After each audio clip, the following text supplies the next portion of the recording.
Now, once you've learned how to do easels, you can start and put them together in any way you want. And I just wanted to give you another example here. This has taken 4 easel cards and just put them all onto one base to create a large supersize 4-way easel. And I think again, it looks like a really spectacular card. And as well as doing this with standard easels, you could do this with twisted easels. You could twist them to face each other. You could twist them back from each other. It's all using the basic techniques we've covered in this section. Now, little tip for how to make these small easel cards. If you start with a sheet of A4, remember how we did the triple easel? What we did was we scored our card in half, which is the half fold A5 line, okay? And then half of that measurement is the gatefold A5 line, right? So, for all you seasoned easel card makers out there, you can see that that folds over. And then this is going to fold over again. So we can see there is the base of our easel ready to stick the front card on. Now when you're making 4 the same like this is a great way to batch make 3. So A3 is roughly a third this way to what that width on the side is.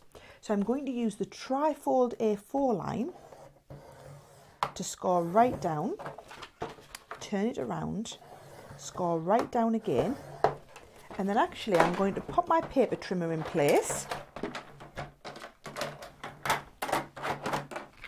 and I'm going to trim these sections. So all I'm doing is lining up the crease line in the centre and making sure I'm buttered so that I've got a perfect 90-degree angle. So there's my base for one easel card, move it along, score at the top. So I've got here ready 3 easel cards. You actually need 4 to make this project. Pop that to one side. All you then do is cut again the little square of card,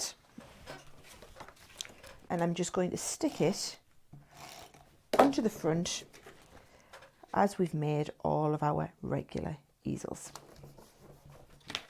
So there's the easel card. And you just need 4 of these. So I've got the other 3 here ready. Now to pop them onto the card, I've started with a base of card which is 21 centimetres wide. So it is the width of A4. Okay, so your A4 pretty much fits in there perfectly. So it's the width of A4 trimmed, and I've trimmed the length to the same size. Then all we're going to do, you can see our easel card will sit like this, and I'm going to sit the 4 facing out from each other. So 1, 2, 3, and then make sure the 4th one is coming in like this. And then all we're doing is sticking them all in place. So a little bit of tape on. And I know that I've got a small border all the way around the outside, so I'm going to start by lying them cards in place.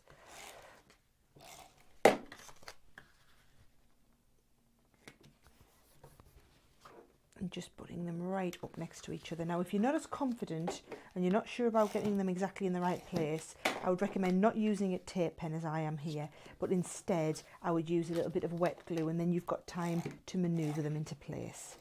And then that final one, just make sure they're all facing the right way.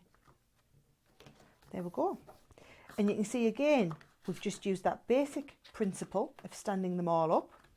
And if I just bring back in the original card, you can see how easy that was to put together. Yet to someone, if you're giving this to a recipient who has no idea what an easel card is, they will not be able to fathom out how you've done that. And that's the really impressive part about working with easel cards.